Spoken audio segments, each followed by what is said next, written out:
अस्सलाम वालेकुम क्लास। चलिए देखें, एक्सरसाइज 1.7 है। फर्स्ट 2 क्वेश्चंस में आपको ने गेस करना है ये है कि आपके पास जो गिवन मैट्रिक्स हैं वो अपर ट्रायंगुलर हैं या लोअर ट्रायंगुलर हैं या फिर ये डायगनल हैं।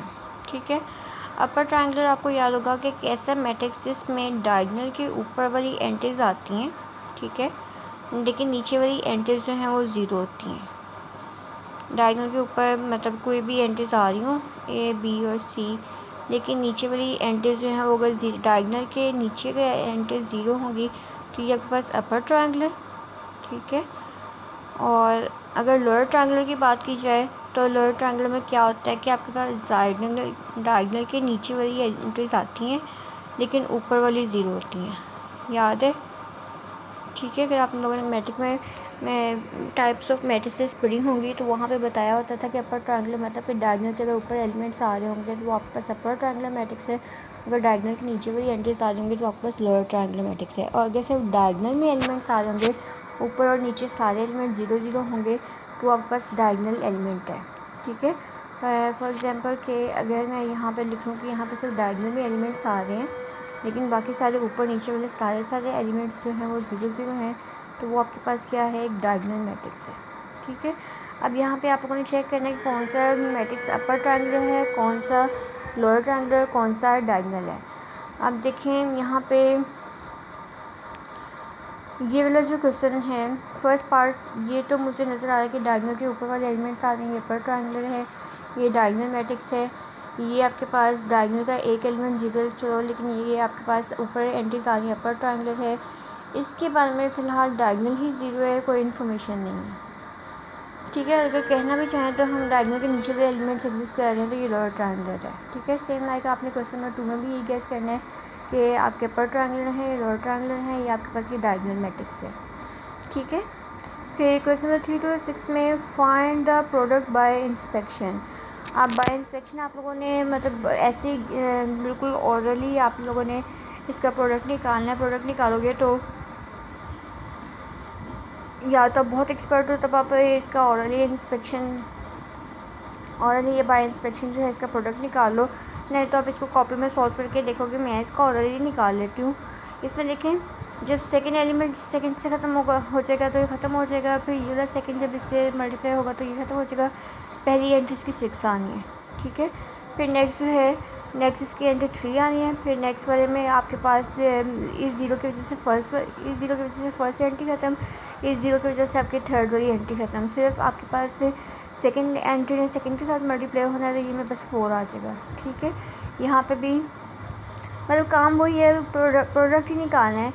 तो अगर आप बाय इंस्पेक्शन निकालो क्योंकि काफ़ी ज़्यादा ज़ीरोज़ हैं तो इस ज़ीरोज़ की वजह से आपको जो है थोड़ी एंट्रीज जो हैं वो सॉल्व करनी पड़ेंगी, अदरवाइज़ नहीं, बाकी सारी नहीं करनी पड़ेंगी। ठीक है, मतलब यहाँ पे थर्ड वाली से मल्टीप्लाई होना तो ये 4 आएगा, और यहाँ पे आपके पास 5 2 10। ठीक है, मतलब जो ज़ीरो वाली एंट्रीज है उनकी वजह से काफ़ी ज़्यादा एलिमेंट्स हैं आपके ख़त्म हो गए हैं, लेकिन बाकी जो भी आए हैं काम सिर्फ प्रोडक्शन के लिए।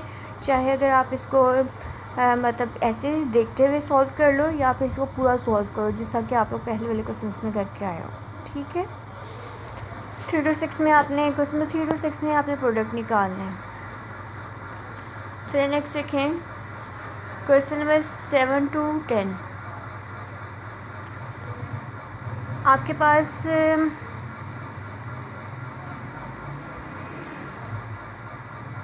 डायगोनल मैट्रिसेस गिवन है। ठीक है, आपने इनका वो निकालना है, एक तो इसमें से ए स्क्वायर फाइंड आउट करना है। ठीक है, ए स्क्वायर किसी भी मैट्रिक्स से निकालना होता है तो हम ए को ए के साथ ही प्रोडक्ट करके लिखते हैं। ठीक है, ए स्क्वायर निकालने के लिए ये तरीका है। फिर अगर आपने ए रेज़ टू पावर -2 निकालना है, ए रेज़ टू पावर अगर -2 निकालना है तो आप क्या काम करोगे, ए स्क्वायर वाले का इन्वर्स ले लोगे। सही है, ए स्क्वायर निकालना आता है ना, ए इंटू ए, तो ए स्क्वायर वाले का इन्वर्स ले लोगे तो आपके पास आ जाएगा ए रेज़ टू पावर -2 आ जाएगा। ठीक है, ये दो काम आप लोगों ने खुद से करने हैं। और ए रेज़ टू पावर -k का भी मतलब वही है कि आपने पहले पावर k लेनी है, a raise to power -k a raise पर माइनस के का मतलब वही है कि अगर आपने पावर के पहले पावर के लेनी है और फिर जो नया मैट्रिक्स आएगा उसका इन्वर्स निकालना है, ठीक है। अच्छा, अब यहाँ पे एक हिंट है कि अगर आपके पास एक डायगोनल मैट्रिक्स है, ठीक है, अगर आपके पास एक डायगोनल मैट्रिक्स है, मतलब जिस तरह यहाँ पे देख ले एक डायगोनल मैट्रिक्स है, तो इसकी कोई भी पावर लेनी हो, मतलब अगर पावर 2 लेनी है तो आप क्या करें, सिर्फ डायगोनल की एंट्रीज जो है उनके ऊपर आप वो वाली पावर डाल दें, ठीक है।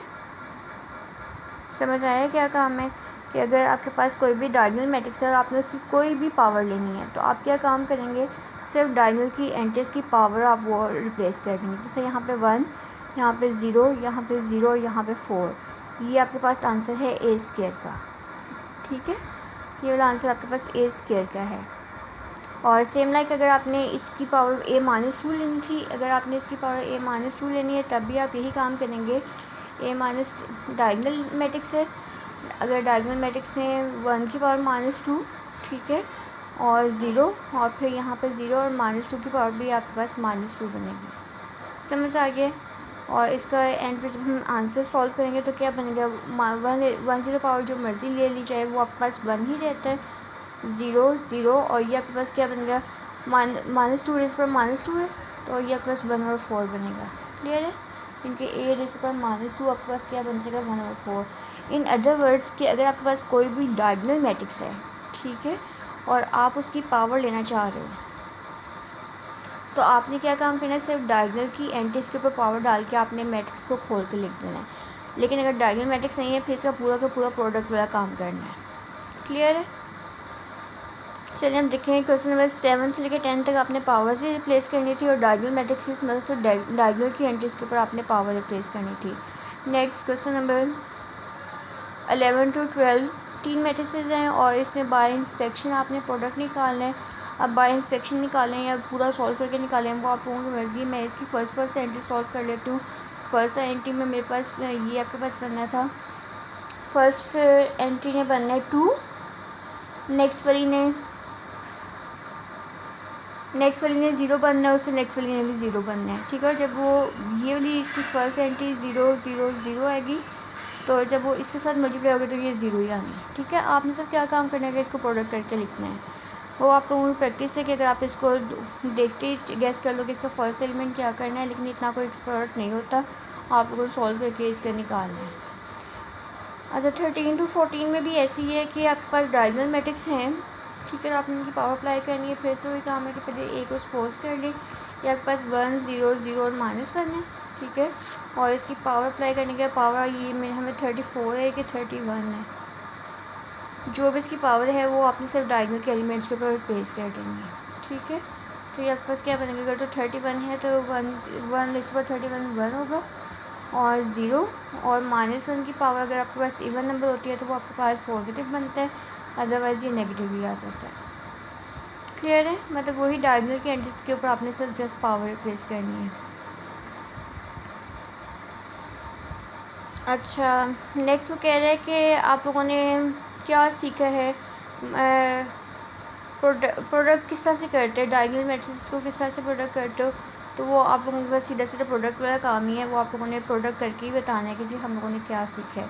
ये क्या बन जाएगा, AU बनेगा और यहाँ पे AV बनेगा, ठीक है। मतलब वो ये वाला काम जो है उसने कहा तो इंस्पेक्शन से हुआ, लेकिन ये क्या आप उसको प्रॉपरली सॉल्व करके फिर इसकी प्रोडक्शन बताएंगे। चलें क्वेश्चन नंबर 17 to 18 में कह रहे हैं कि ये जो जिनके ऊपर क्रॉस लगा हुआ है, जो मिसिंग चीज़ें हैं ये कैलकुलेट करें, ठीक है। ये बताएं, ये बताएं, ये बताएं, ये बताएं।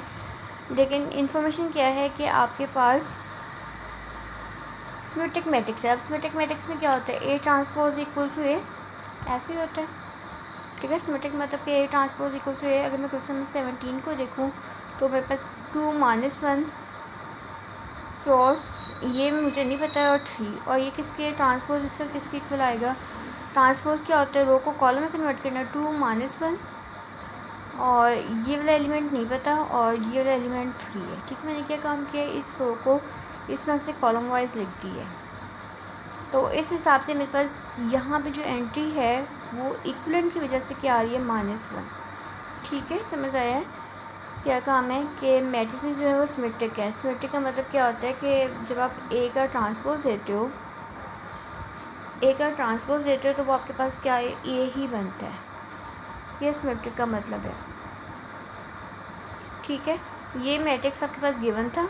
ठीक है, आपने इसका ट्रांसपोज दिया, ट्रांसपोज देने के बाद मेरे पास ये वाली फॉर्म बननी थी, ये एलिमेंट मिसिंग, और ट्रांसपोज ने किसके इक्वल आना था, ए के ही इक्वल आना था। तो ए आपके पास क्या गिवन है, 2 क्रॉस और -1 और 3। ठीक है, अगर मैं इसमें ये इक्वलिटी वाली कंडीशन लगाऊँ तो फर्स्ट एलिमेंट इसकी इक्वल है, ये वाला एलिमेंट इसकी इक्वल है, ये वाला एलिमेंट इसका इक्वल है, ये वाला एलिमेंट, तो दोनों हिसाब से मेरे पास जो मिसिंग एंट्री है एक्स के लिए मिसिंग एंट्री वो मेरे पास -1 ही बन रही है।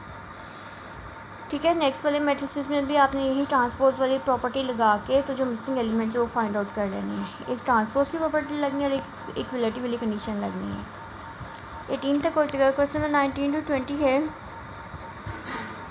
आप लोगों ने चेक करना है कि मैट्रिक्स जो है वो इन्वर्टिबल है कि नहीं है। अब इन्वर्टिबल मतलब कि इसका डिटर्मिनेंट एग्जिस्ट करता है कि नहीं करता। ठीक है, इन्वर्टिबल कब होते हैं कि ए डिटर्मिनेंट जो है वो नॉट इक्वल टू 0 है। अब देखिए इसमें तो पूरी रो या पूरा एक कॉलम अगर 0 होगा तो डिटर्मिनेंट का आंसर जो है वो 0 आना है। इसलिए फर्स्ट वाला जो है वो आपके पास इन्वर्टिबल नहीं है। सही है, अगर एक पूरी रो या पूरा कॉलम जो है वो आपके पास 0 हो रहा हो, जैसा क्वेश्चन नंबर 19 में पूरा एक कॉलम 0 है तो इसका डिटर्मिनेंट 0 आएगा। अगर डिटर्मिनेंट 0 आए तो ए इन्वर्स जो है वो एग्जिस्ट नहीं करता। ठीक है, डजंट एग्जिस्ट, तो ये इन्वर्टिबल नहीं है। ठीक है, इन्वर्टिबल कौन से होते हैं, जिनका इन्वर्स एग्जिस्ट करता है और मैं हमें बाकी वाली एंट्रीज का इसका भी डिटर्मिनेंट एग्जिस्ट करेगा, इसका भी डिटर्मिनेंट एग्जिस्ट करेगा। बाकी सारे इन्वर्टिबल है, सिर्फ फर्स्ट वाला इन्वर्टिबल नहीं है। ठीक है, इन्वर्टिबल मतलब जिनका डिटर्मिनेंट जो है वो 0 के इक्विवेलेंट ना आए। नेक्स्ट देखें क्वेश्चन नंबर 23 से 24 में वो कह रहा है कि प्रोडक्ट करें, ए बी को प्रोडक्ट करें फिर डायगोनल निकालें। आपने ऐसे ही काम करना है, ए और बी को मल्टीप्लाई करके तो पहले ए और बी का प्रोडक्ट निकालना है और प्रोडक्ट में जो आपके पास डायगोनल की एंट्रीज बन रही हैं वो आपने निकालनी है। ठीक है, जिस तरह से मेरे पास यहाँ पे डायगोनल की एंट्री में क्या बनेगा, -3 फिर 5 और फिर 6। अच्छा, अब यहाँ पे इंफॉर्मेशन देख लें, चाहे आपके मैट्रिसेस अपर ट्रायंगुलर हों, चाहे लोअर ट्रायंगुलर हों और चाहे डायगोनल मैट्रिक्स हो। ठीक है, तीनों सूरतों में अगर आपने डायगोनल की एंट्रीज फाइंड आउट करनी है तो आपने डायगोनल को डायगोनल से ही मल्टीप्लाई करना है। ठीक है, पहले तो प्रोडक्ट करके देख लीजिए कि इसकी क्या इन्फॉर्मेशन मिल रही है। अगर प्रोडक्ट करके आपकी कोई इन्फॉर्मेशन मिल रही है तो वो यही बनेगी कि चाहे आपके पास मैट्रिक्स लोअर ट्रायंगुलर है चाहे आपके पास अपर ट्रायंगुलर है तो इनकी एंट्रीज कैसे निकालेंगे आप लोग कि डायगोनल को डायगोनल के एलिमेंट से मल्टीप्लाई कर दें। ठीक है, डायगोनल के एलिमेंट्स को डायगोनल से मल्टीप्लाई करने के बाद आपके पास डायगोनल मैट्रिक्स बन जाएगा। क्लियर है, चलिए नेक्स्ट देखें 25 to 26।